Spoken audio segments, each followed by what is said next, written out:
Boa noite a todos, sejam todos bem-vindos ao nosso querido Conscious Living Spirit Center.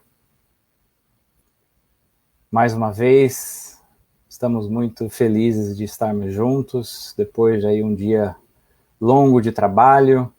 É sempre bom tirarmos um tempinho, uma pausazinha e lembrarmos um pouquinho da nossa espiritualidade e nutrir a nossa alma, nosso espírito, a nossa mente e o coração com as boas energias que a nossa doutrina espírita sempre traz para nós.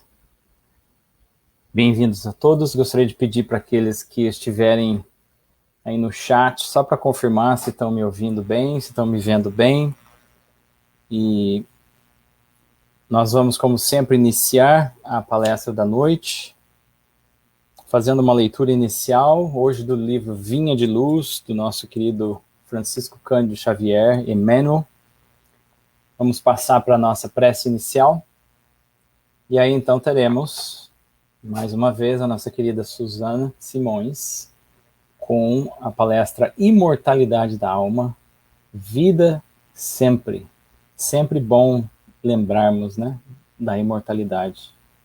Obrigado, Carlos, Michele, Teca, Cláudia, boa noite a todos, a Jussara.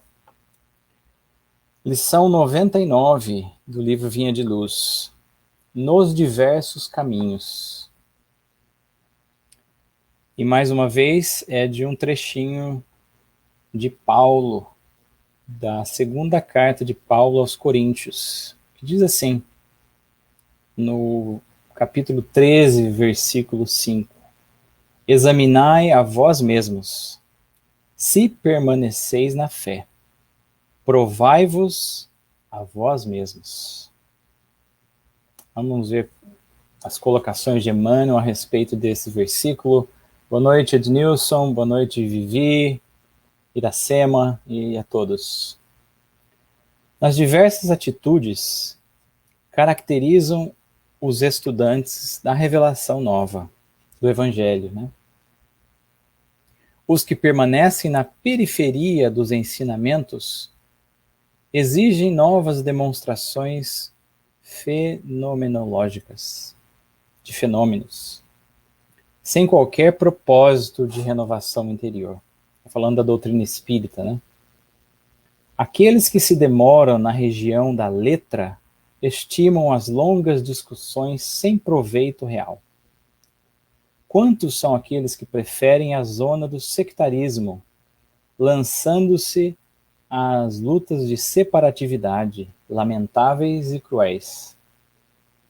Todos os que se cristalizam no eu dormitam nos petitórios infindáveis, a reclamarem proteção indébita, adiando a solução dos seus problemas espirituais. Os que se retardam nos desvarios passionais rogam alimento para as emoções, mantendo-se distantes do legítimo entendimento. Os que se atiram às correntes da tristeza negativa gastam o tempo em lamentações estéreis. Aqueles que se consagram ao culto da dúvida perdem a oportunidade da edificação divina em si mesmos, convertendo-se em críticos gratuitos, ferindo companheiros e estraçalhando reputações. Quantos se prendem à curiosidade crônica, borboleteiam aqui e ali, longe do trabalho sério e necessário. Aqueles que se regozijam na presunção passam o dia azulzindo o próximo, quais se fossem inquisidores permanentes do mundo.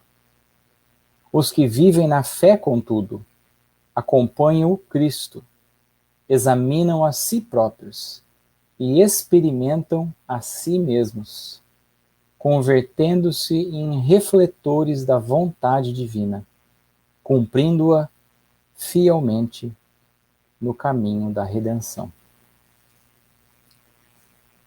E com essa mensagem Nós gostaríamos de convidar a todos, aqueles que desejarem, a cerrar os seus olhos, a se juntarem a nós nessa breve prece inicial,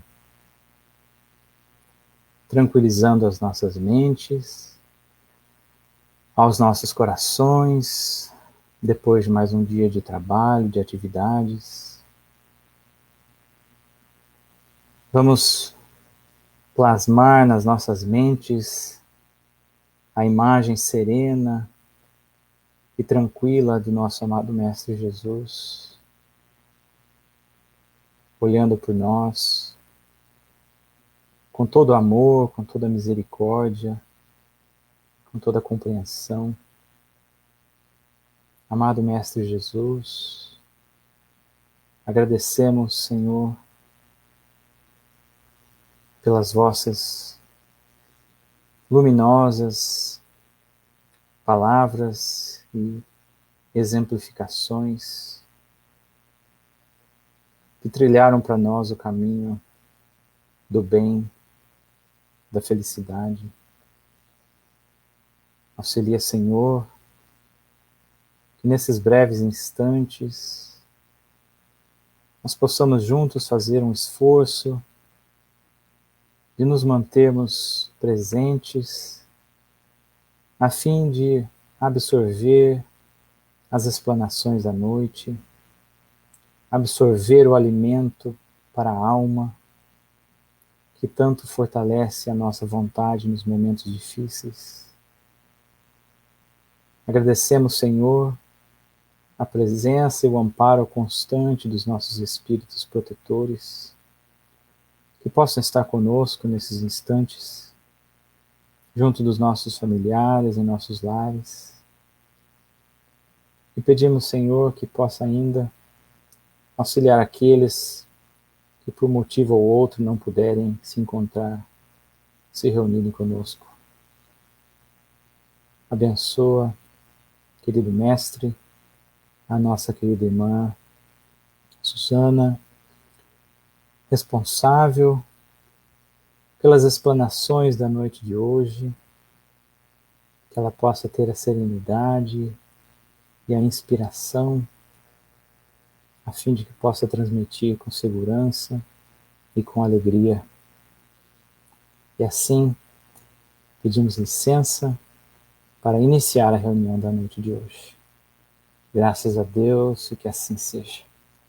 Aqueles que estão se reunindo conosco agora, sejam muito bem-vindos. E com vocês, nossa querida Susana. Boa noite, Susana. Oi, Marcos. Boa noite a todos. Uma boa palestra para você. Obrigado, querido.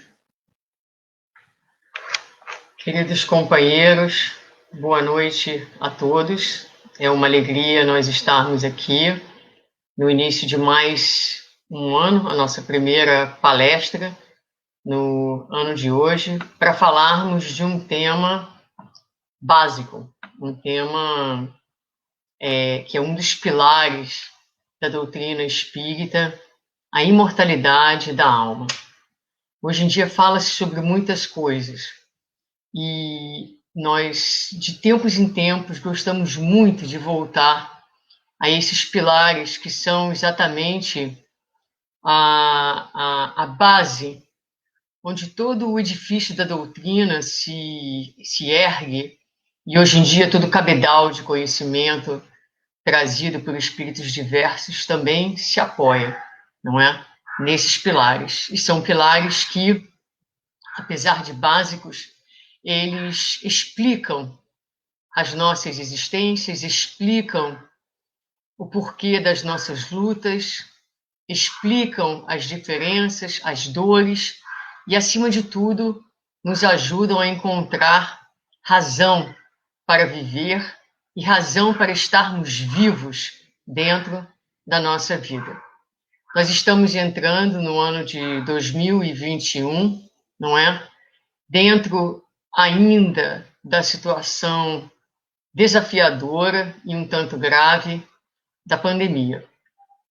Durante o ano de 2020, para aqueles que estão aí ligados nas redes sociais, dentro do movimento espírita, Nós escutamos falar muitas coisas sobre o que a pandemia veio nos ensinar. E várias abordagens foram feitas e vários ângulos foram olhados, mas me parece, pensando sobre a pandemia, que um dos grandes ensinamentos que a pandemia veio nos trazer foi a respeito da fragilidade da vida orgânica, da vida física. É como se a pandemia tivesse trazido para a vitrine das nossas existências a questão da nossa própria mortalidade. E a morte é ainda, para nós, criaturas, nesse estágio evolutivo em que nós nos encontramos, um desafio e, não há qualquer dúvida, uma razão grande de sofrimento. Nós vamos olhar um pouquinho por que assim o é. Então, nós vamos aprender, por exemplo, em O Livro dos Espíritos, na questão 941, onde fala sobre o temor da morte, que o homem carnal é mais preso à vida corporal do que à espiritual. Essa ideia, ela está de acordo com aquilo que nós também lemos e encontramos em O Evangelho segundo o Espiritismo, no capítulo 3º, onde os mundos de expiação e provas, como este que nós vivemos, são caracterizados pela predominância da matéria sobre o espírito. Então, o que nós observamos é que nós somos ainda espíritos que vivemos uma condição onde a carne, a matéria, ela é mais prevalente, ela é mais forte, ela tem mais significado para cada um de nós do que a vida espiritual em si.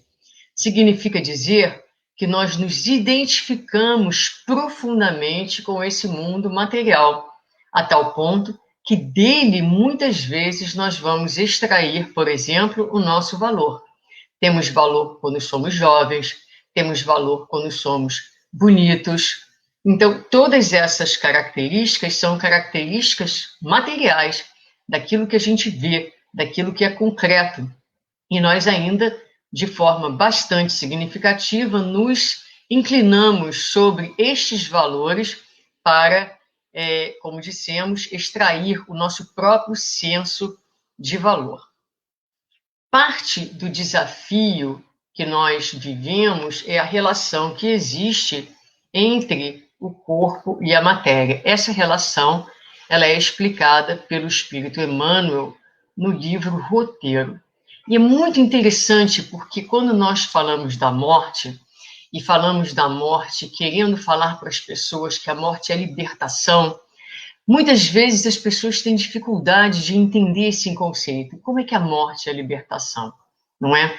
Mas quando nós estudamos a relação do espírito com o corpo, com Emmanuel, Emmanuel vai dizer para nós que o espírito, quando ele encarna, ele se encontra abafado, ele perde parte da sua lucidez, uma vez que ele mergulha nessa armadura corporal, como ele vai dizer.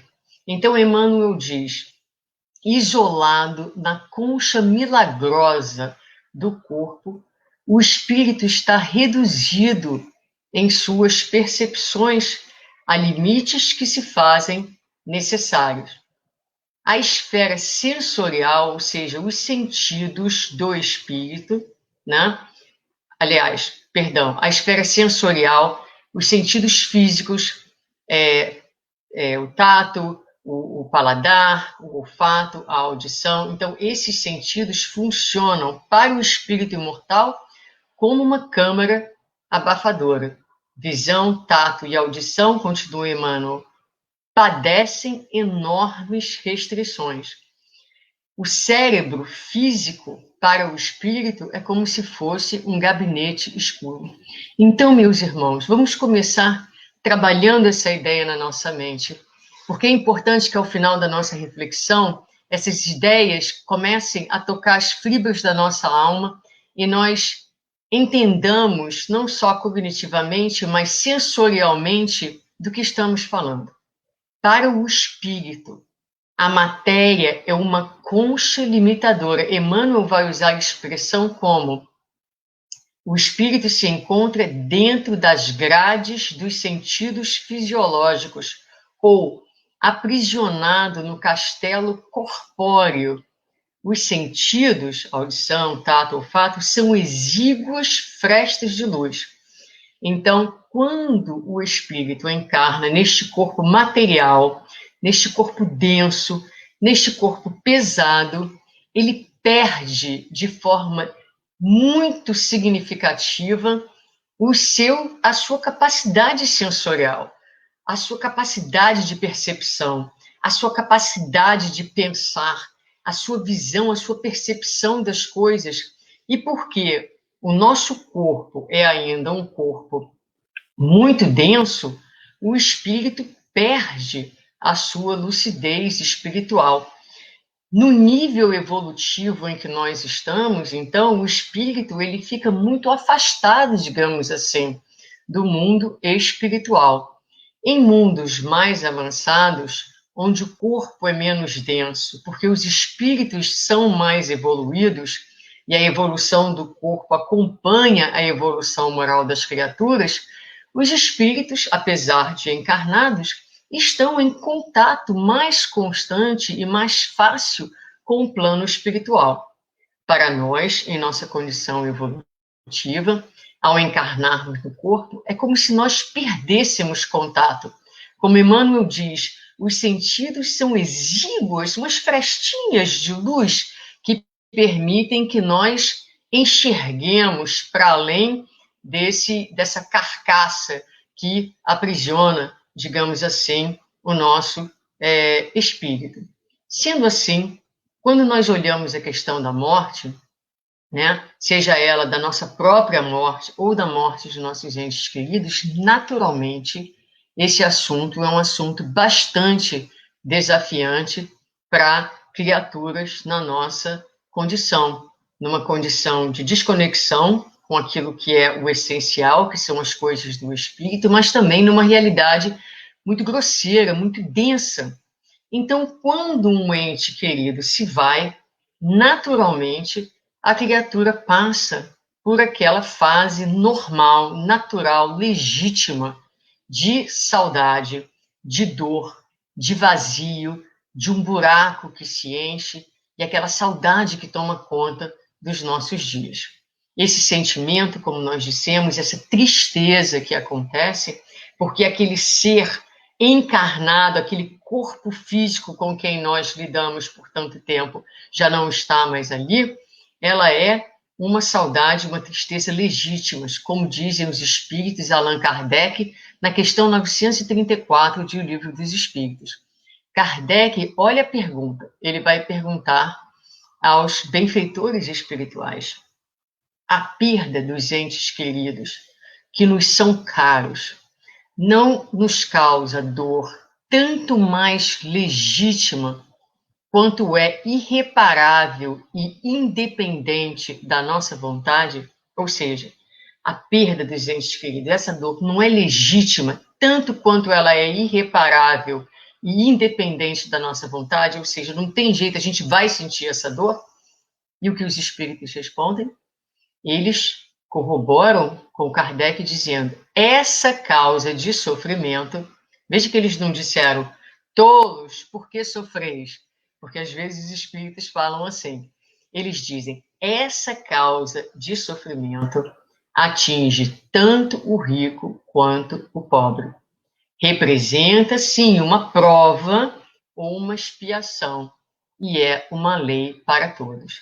Então, para nós, na condição que vivemos, o desencarne dos entes queridos, a questão da morte, é uma causa legítima de sofrimento, faz parte das provas e às vezes são expiações, não é? Situações dolorosas de resgate que nós vamos passar como parte natural da lei.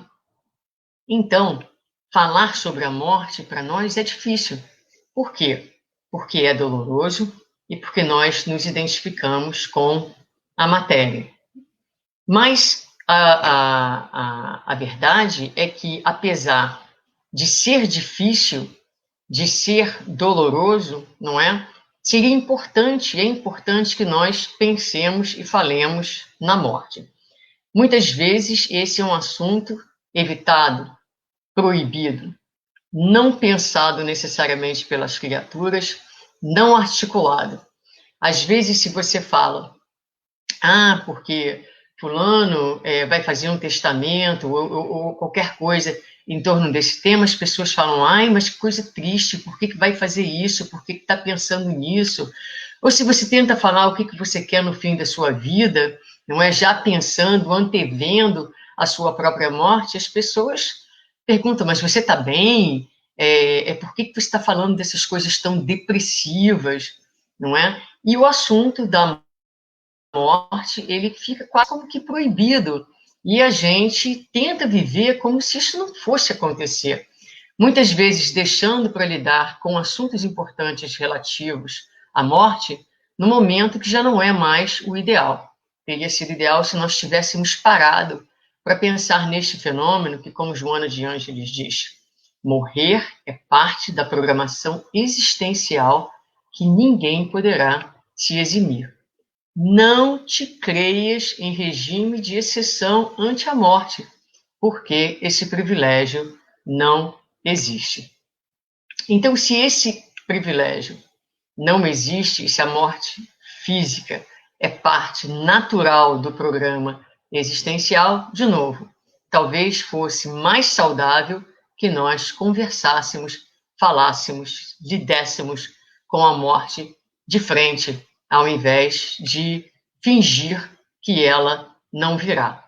A imortalidade, o conceito da imortalidade vai então nos permitir precisamente isso, que nós falemos sobre a morte de forma mais tranquila, sem tanto medo, sem tanta ansiedade, para que quando esse momento chegue nas nossas vidas, nós possamos, como em tudo na nossa vida, em todos os momentos e em todas as circunstâncias, tirarmos o máximo proveito dessa experiência.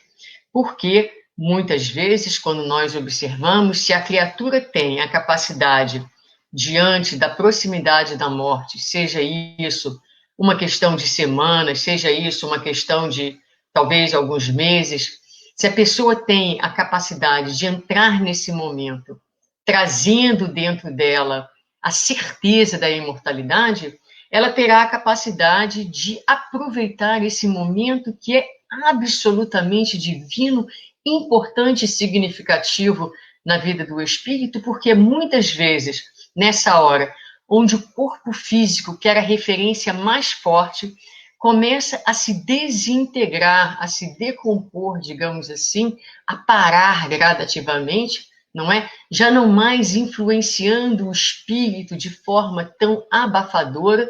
E muitas vezes nós vamos ver a criatura que lida com a experiência da morte ampliando a sua consciência, revendo os seus valores, pedindo perdão, perdões necessários, desfazendo inimizades, resolvendo questões internas, ou seja, num processo absolutamente divino que a prepara e a coloca em condições melhores para o pós-morte, para a vida que continua, a vida do espírito.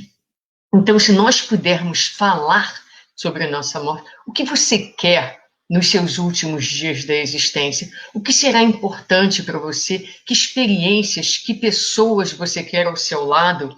Onde você quer estar?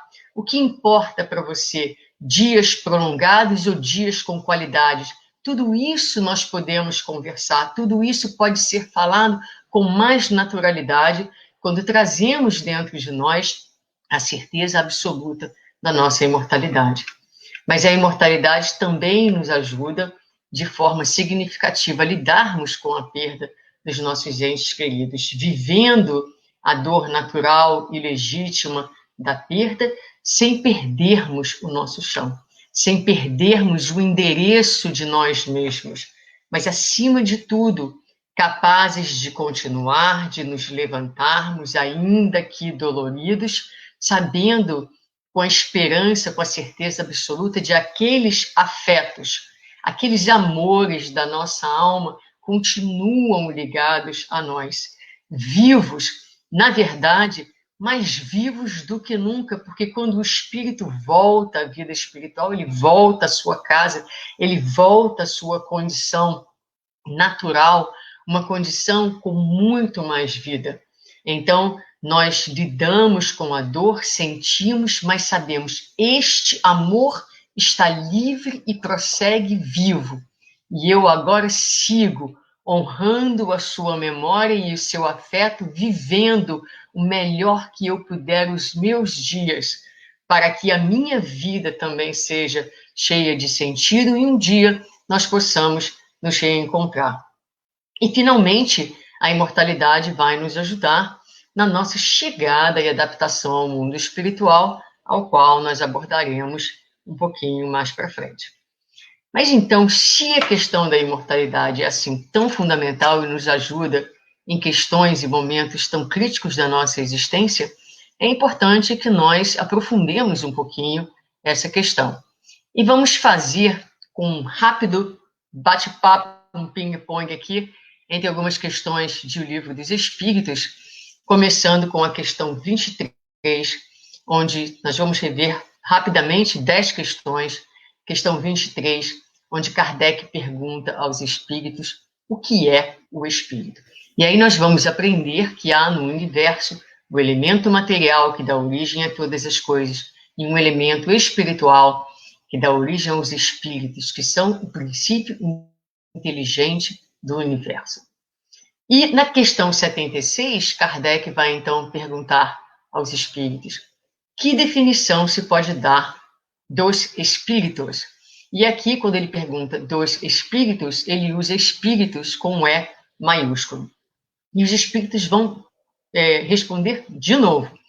Pode-se dizer que os espíritos são seres inteligentes da criação. Povoam o universo fora do mundo material. Mas aqui há uma nota onde então, destacado o fato de que aqui espíritos com E maiúsculo fala dessa individualidade. Para além de ser o princípio inteligente, o espírito imortal é uma individualidade que continua. Na questão 85, Kardec vai perguntar aos espíritos: qual dos dois mundos, o mundo espiritual ou o mundo corporal, é o principal na ordem das coisas? E os espíritos vão dizer: o mundo espiritual, porque preexiste e sobrevive a todas as coisas. Ah, Suzana, mas isso aí eu sei, né? A gente sabe que é o mundo espiritual. Sabe, mas não sabe. Sabe na teoria, mas na prática nós achamos, convivemos e pensamos e as nossas ações refletem uma vivência como se isso daqui fosse, na verdade, o mundo real. Como se a Terra, os valores da Terra fossem os valores reais, quando assim não é. Na questão 134, os espíritos perguntam a Kardec: que é a alma? Um espírito, com letra maiúscula, uma individualidade encarnada. Então, fora da carne, espírito, dentro da carne, alma. Kardec ele vai e volta nas mesmas perguntas, né? 134A, que era a alma antes de se unir com... E ele vai dizer espírito. Muito bem. O que se torna a alma, já na questão 149, o que se torna a alma no instante da morte? Volta a ser espírito, isto é, retorna ao mundo dos espíritos onde havia deixado momentaneamente. Eu quero trazer essa palavra, estou grifando ela aqui, né? Como diz minha mãe, com o lápis na mão, porque ela está sempre com o lápis na mão, grifando essa palavrinha aqui. Volta a ser espírito, retorna ao mundo dos espíritos que havia deixado momentaneamente. Então, olha a ideia. A nossa encarnação é uma saidinha rápida do mundo espiritual, onde a gente vem aqui, torna a pátria principal, a pátria primeira, que é o mundo dos espíritos. Isso aqui, então, se a pátria espiritual é primeira, isso aqui é secundário, não é? É segundo mundo, não é o primeiro, primário, a origem. Este é o mundo espiritual. Muito bem. Após a morte, lá da questão 150, a alma conserva a sua individualidade? E os espíritos respondem, sim, jamais a perde. O que seria dela se não a conservasse? Por individualidade, então, a gente vai entender as nossas características de comportamento, os nossos saberes, o nosso conhecimento, os nossos valores, as nossas ideias, tudo isso compõe a nossa individualidade. Nada que seja material, mas tudo aquilo que faz parte de quem nós somos, de onde nós estamos moralmente, intelectualmente dentro da nossa jornada evolutiva. Na questão, estamos quase terminando. Na questão 166, então Kardec vai perguntar: como pode a alma que não alcançou a perfeição durante a vida corporal terminar por depurar-se? E os espíritos vão dizer, sofrendo a prova de uma nova existência. Aqui, os espíritos trazem, então, a ideia da reencarnação. Então, precisamos de várias existências para continuar essa trajetória evolutiva de aprendizado e chegarmos a um estado de felicidade, digamos assim, de felicidade absoluta. Na questão 224, Kardec vai perguntar: que se torna a alma no intervalo das encarnações? Espírito errante, que aspira a novo destino que o espera. Então, na nossa evolução, nós deixamos o mundo dos espíritos momentaneamente, muitas vezes, e retornamos ao mundo da matéria. Nos intervalos entre essas viagens, nós somos espíritos errantes, que são espíritos ainda em evolução, que aguardam novas oportunidades de retornar à vida na matéria. E, finalmente, na questão 170, Kardec vai perguntar: em que se transforma o espírito depois da sua última encarnação? Pronto, cruzou a linha de chegada, e aí os espíritos vão dizer em espírito bem-aventurado, espírito puro. Então, agora, completou-se a jornada, o espírito é puro, é bem-aventurado, é feliz, já não se encontra dentro dos impositivos da reencarnação e ele sopra onde quer, ou seja, ele tem a liberdade de estar onde ele quiser, de acordo com com os seus deveres e também com a sua vontade. Então, gente, 10 questões básicas, mas não tão básicas, de O Livro dos Espíritos, que nos falam da essência da nossa existência, não é? E que, apesar de muito básicas, são questões ainda que nós sabemos mais intelectualmente do que somos capazes realmente de internalizarmos e de vivermos, de tal forma que esses conceitos se expressem nas nossas ações, por exemplo, dentro das nossas vidas de relações. Vamos viver certamente melhor o dia em que o nosso dia a dia estiver permeado desse sentimento de imortalidade e ele estiver permeando, como já dissemos, nossos valores, nossas relações e também as nossas escolhas. Mas, para além do que o Espiritismo nos traz em termos de conhecimento cognitivo, o Espiritismo nos ajuda através da observação de determinados fenômenos, como os fenômenos anímicos e como também a mediunidade. Então, fenômenos anímicos são fenômenos que falam dos poderes do próprio espírito. Então, por exemplo, quando nós lemos o pensamento de alguém, na verdade não é o cérebro que está lendo, na verdade é o espírito com o seu perispírito e seu corpo espiritual, que é capaz de entrar em sintonia com o perispírito de uma outra pessoa e há então uma sintonia de pensamentos energética que o cérebro acaba por traduzir. Quando uma pessoa, o espírito, sai do corpo durante a noite, isso também é uma capacidade anímica. Quando o espírito viaja para um outro lugar, nos fenômenos de transporte, vê alguma coisa que acontece no outro lugar e retorna, isso também é fenômeno anímico que fala da existência de um espírito que é muito maior e muito mais poderoso do que uma alma, ou seja, do que o espírito quando encarnado. E, para além disso, naturalmente, a mediunidade como uma maneira de atestar, de nos falar da existência do espírito imortal.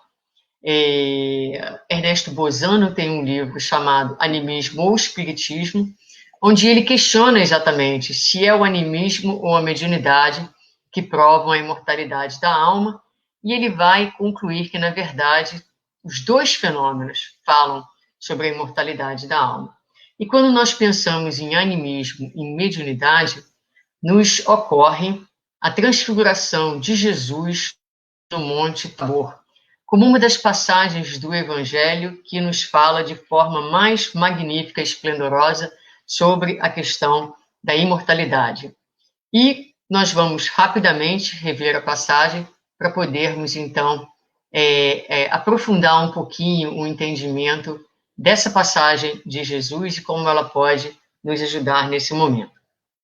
Ela se encontra no Evangelho de Lucas, capítulo 9, versículos 28 a 36. Diz a passagem: E sucedeu que cerca de 8 dias após estas palavras, tomando consigo a Pedro, João e Tiago, subiu a um monte para orar. Enquanto ele orava, a aparência de seu rosto se tornou outra, resplandecendo suas vestes brancas. Eis que 2 varões que conversavam com ele, os quais eram Moisés e Elias, que sendo vistos em glória, falavam sobre o seu êxodo, que estava prestes a se cumprir em Jerusalém. Pedro e os que estavam com ele, sobrecarregados de sono ao acordarem, viram a glória dele e os 2 varões que estavam com ele. E sucedeu que, quando se afastavam dele, disse Pedro a Jesus: Comandante, é bom nós estarmos aqui e que façamos 3 tendas, uma para ti, uma para Moisés e uma para Elias, não sabendo o que estava dizendo. Enquanto ele falava essas coisas, surgiu uma nuvem que fazia sombra sobre eles. Ao entrarem na nuvem, eles temeram. E surgiu uma voz da nuvem dizendo: Este é o meu filho, o eleito, ouvi-o. E quando surgiu essa voz, Jesus se encontrava sozinho. Eles se calaram e a ninguém relataram nada do que tinham visto naqueles dias. Então, nessa passagem, nós temos aí fenômenos anímicos, fenômenos mediúnicos. Temos o fenômeno anímico da transfiguração. Jesus se mostra como ele verdadeiramente é. Na verdade, todos esses fenômenos são encontrados e podem ser estudados na sua natureza em um livro dos médiuns. Mas no fenômeno anímico da transfiguração, uma expansão do perispírito, do espírito do perispírito de Jesus para além dos limites do corpo físico, e ele se torna visível na sua glória, na sua luz, na sua beleza, na sua grandiosidade e, acima de tudo, na sua essência de espírito imortal. Para além disso, havia junto dele 2 homens mortos, mortos em corpo, mas que ali estavam corporificados, que ali estavam materializados a tal ponto que não somente conversavam com Jesus, mas eram vistos por outros. E nós temos o fenômeno da voz direta, que acontece a voz saindo de dentro da nuvem, dizendo que Jesus era o eleito. Então, essa passagem, tudo nela nos fala de imortalidade e de vida que continua. E quando nós mergulhamos um pouquinho no contexto histórico, como aprendemos a ouvir determinada ocasião Haroldo Dutra Dias, nós vamos aprender que havia, na época, 3 grandes festas onde o povo era convidado a peregrinar para Jerusalém. Estas festas eram a festa da Páscoa, a festa de Pentecostes, de uma terceira festa, que era a festa das tendas. E durante essas 3 festas, o povo então peregrinava até Jerusalém, que era na época considerado um dos pontos mais altos do planeta. Então essas peregrinações, na verdade, elas representavam um movimento ascensional daqueles peregrinos, um caminho espiritual de ascensão. Quando, por conta dessa passagem, era a época da festa das tendas. E durante a festa das tendas, o povo era convidado, então, a reviver o êxodo, né? A experiência do êxodo. Então, eles eram convidados, na verdade, a saírem de suas casas, a montarem tendas onde a família passava 7 dias. 7 dias sem poder voltar para casa, 7 dias sem poder entrar em casa, 7 dias estudando as Escrituras e revivendo a experiência do êxodo, do grande êxodo, do êxodo considerado o êxodo arquetípico, onde o povo, liderado por Moisés, sai do Egito em direção à liberdade. Egito significava escravidão, limite, constrição, estreito. Então o povo deixava a estreiteza daquela vida, daquela condição, para uma condição de maior liberdade. E as pessoas eram então convidadas durante esse festival a reviverem essa experiência. Olhando ainda o contexto dessa passagem, nós temos junto de Jesus 2 espíritos experientes nas suas peregrinações. Moisés, que é o grande personagem do Êxodo arquetípico, e Elias, que também era um profeta conhecido pelas suas muitas peregrinações pelo deserto. Então, essa passagem, esse contexto histórico, ele nos fala, na verdade, de êxodo e de peregrinação. E se nós trouxermos para o contexto de hoje essas ideias, eu perguntaria para vocês: o que é uma encarnação, uma vida, senão mais uma peregrinação da alma humana em sua trajetória dos limites estreitos da ignorância para a plenitude da consciência?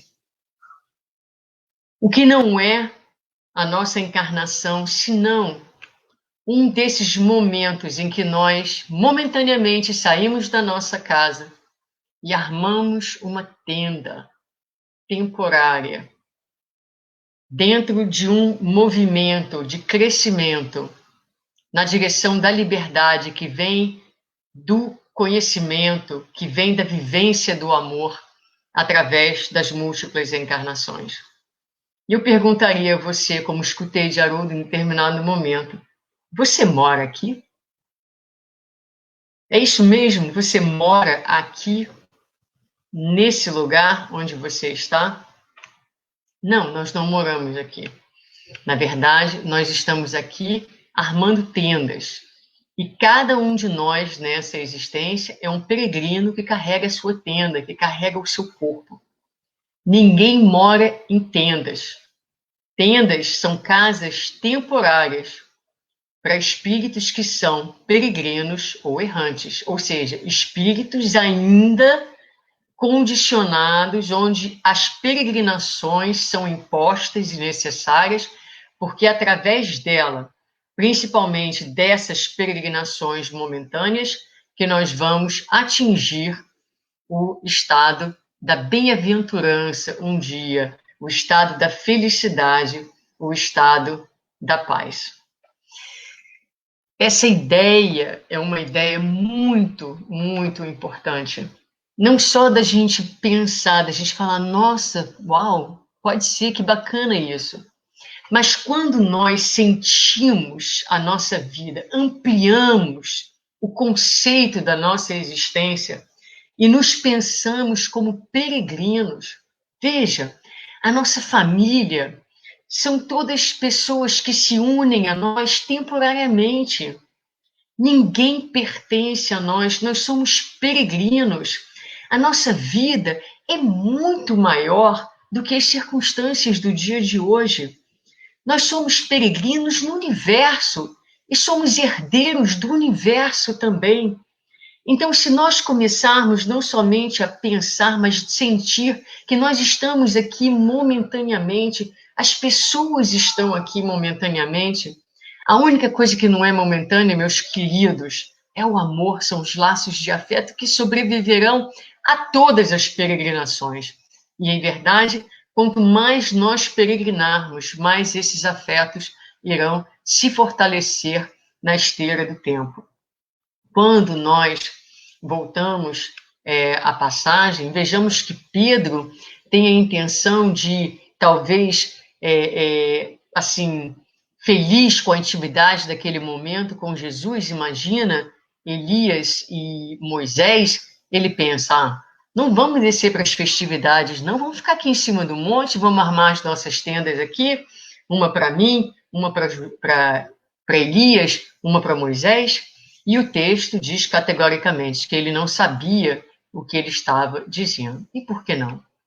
Porque a mensagem da imortalidade, o êxtase, o transe, Jesus não quis que ele fosse vivido e limitado às circunstâncias isoladas, como, por exemplo, o êxtase que a gente pode sentir escutando as palavras da Boa Nova numa transmissão online, ou dentro de um centro espírita, numa palestra que nos arrebata, ou no momento de oração, ou quando estamos fazendo uma viagem, estamos fazendo uma caminhada nas montanhas, chegamos ao topo, admiramos aquela paisagem magnífica e dizemos, Deus está aqui, a gente entra num transe e em contato com a imortalidade. Mas a mensagem de Jesus é a seguinte, vamos levar o contexto de imortalidade para a festividade, para o povo, para o dia a dia, para as massas. Então, a proposta é, será que nós conseguimos lidar, sentirmos-nos imortais quando a criança chora dentro da nossa casa, quando os irmãos brigam, quando chegamos cansados do trabalho, não é? Quando vivemos a dificuldade das nossas relações ou quando estamos lidando com a nossa própria morte ou a morte dos nossos entes queridos. Muitos acreditam que imortalidade vem depois que a gente desencarna, depois que a gente está fora do nosso corpo físico. No entanto, há, queridos, muitos espíritos que nos acompanham nesse momento, que nos escutam completamente alheios à sua condição de desencarnados. Espíritos que passam para o outro lado da vida e continuam vivendo as suas vidas como se ainda estivessem dentro de um corpo físico, porque a morte, o desvestir deste corpo material, não significa necessariamente a vivência da imortalidade. Tanto é que Emmanuel, no livro O Consolador, na questão 156, ele vai falar exatamente do papel das reuniões mediúnicas, da evangelização, das palestras públicas, dizendo assim, que são poucos aqueles que se preparam para as emoções da morte, no desenvolvimento de seus trabalhos comuns na Terra. E, frequentemente, as meditações da enfermidade, não é? Aquele momento final onde o espírito mais fragilizado fisicamente tem a condição de se fortalecer espiritualmente, frequentemente, essa fase final, não é? Não basta para uma situação de perfeita tranquilidade nos primeiros tempos do além-túmulo. E ele vai dizer, eis o motivo porque tão salutares se fazem as vossas reuniões de estudo e de evangelização, aos quais concorre grande número de irmãos nossos, ansiosos por uma palavra da terra, porquanto as impressões que trazem do mundo não lhes permite a percepção dos mentores mais elevados das esferas espirituais, ou seja, espíritos desencarnados completamente desconectados do senso de imortalidade, necessitando de nós, mortais, para escutar e aprender sobre a sua própria imortalidade. Então, a morte não significa a vivência imediata da imortalidade. E há, na verdade, nesse momento, muitos desencarnados que estão querendo reencarnar para encontrarem a imortalidade, para fazerem a experiência da imortalidade, para que, entrando dentro da matéria densa, eles possam descobrir que a matéria não é fim, a matéria é meio. A matéria é meio para que, no meio da densidade e dos valores perecíveis do mundo, a gente se descubra espírito imortal, a gente descubra quais são os valores que são realmente importantes, quais são as coisas, as prioridades que vão trazer para a nossa vida paz e felicidade. É assim, então, que o Evangelho de Jesus, na condição de consolador, que a doutrina espírita, na condição de consolador, vem explicar para nós o Evangelho de Jesus, apoiando-nos nas nossas peregrinações, lembrando-nos precisamente de quem nós somos, nos falando da nossa condição de espíritos imortais, explicando e demonstrando para cada um de nós os poderes que tem o nosso espírito, o poder da mente, o poder da vontade, o poder do amor, né? Poderes pouco explorados pelos nossos espíritos, falando das capacidades anímicas. Então, quando nós pensamos naqueles que se foram, se nós estivermos em condição de aceitação, se nós estivermos resignados, se nós estivermos na nossa condição mental de peregrinos, sabendo que os nossos amados continuam vivos, essa posição mental, essa posição espiritual abre espaço para que muitas vezes durante a noite o nosso espírito se desprenda e nós possamos reviver, reencontrar, falar, olhar, abraçar, sentir de mais perto aqueles que nos antecederam na nossa grande viagem. Mas é preciso muitas vezes que nós possamos criar as condições necessárias, condições que vêm de uma fé robusta na imortalidade da alma, na certeza de que nós que ficamos, a maneira mais propícia de honrarmos a memória daqueles que foram é continuar vivendo o melhor possível, para que o dia que nós passemos para o outro lado, estejamos livres da materialidade, estejamos mais inteiros na nossa imortalidade e mais prontos para encontrarmos, mais livres para soprarmos onde quisermos e termos a capacidade de irmos estar com estes que nos antecederam na grande viagem. Fica então aqui essa lição da imortalidade, belíssima. A vida sempre, vida sempre. A vida não termina, a vida física termina, mas só há vida no universo. Nós estamos vivos sempre, dentro da matéria ou fora da matéria. Somos peregrinos, peregrinos. Vamos pensar-nos peregrinos, vamos sentir-nos peregrinos, vamos viver como peregrinos, aproveitando ao máximo essa existência, de forma que nós possamos tirar dela tudo aquilo que vai nos possibilitar e facilitar uma vida em abundância, tanto no momento de hoje, enquanto encarnados, quanto quando regressarmos ao mundo primário, ao mundo primordial, aquele que antecede, como André Luiz falou, ao nosso lar.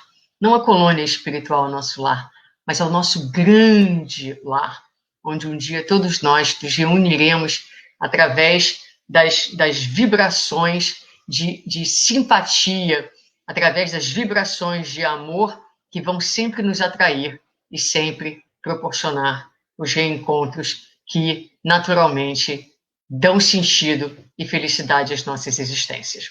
Essa é a mensagem de hoje, meus queridos. Muita paz para todos.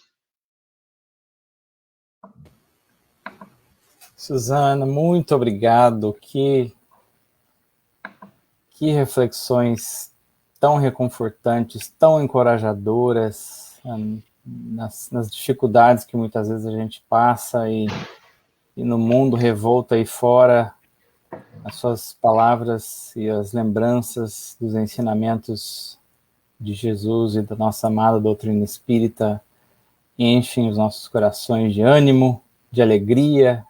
Muito obrigado.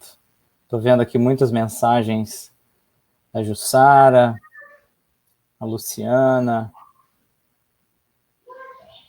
a nossa querida Teca, Vivi. Um grande abraço para todos. Obrigado por estarem conosco. Suzana, é muito pedir para você fazer a prece final para nós? Não, vamos lá. Vamos fazer a nossa prece final. Por favor. E aí eu tenho um recadinho para todos antes da gente encerrar. Tá joia. Então, meus queridos, no fim dessa reflexão, nós elevamos ainda o nosso pensamento a Deus, nosso Pai, Jesus, nosso Mestre, pedindo que nos abençoe a todos,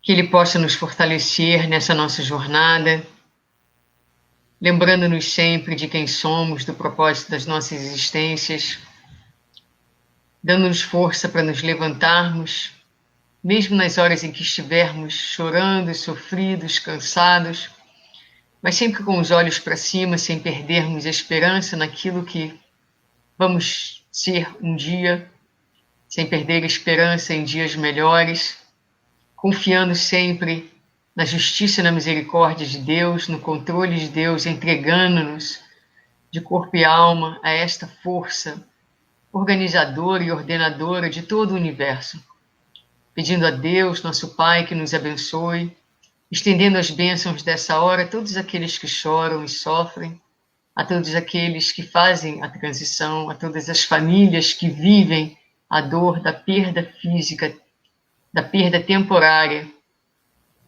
que todos possam ser confortados nesse momento, mas que possam prosseguir com esperança, com os olhos para o céu, e que a doutrina espírita continue a ser este sol dentro das nossas almas, fazendo luz ainda nos momentos de maior escuridão, para que possamos continuar peregrinos fortes, determinados, caminhando na direção da luz.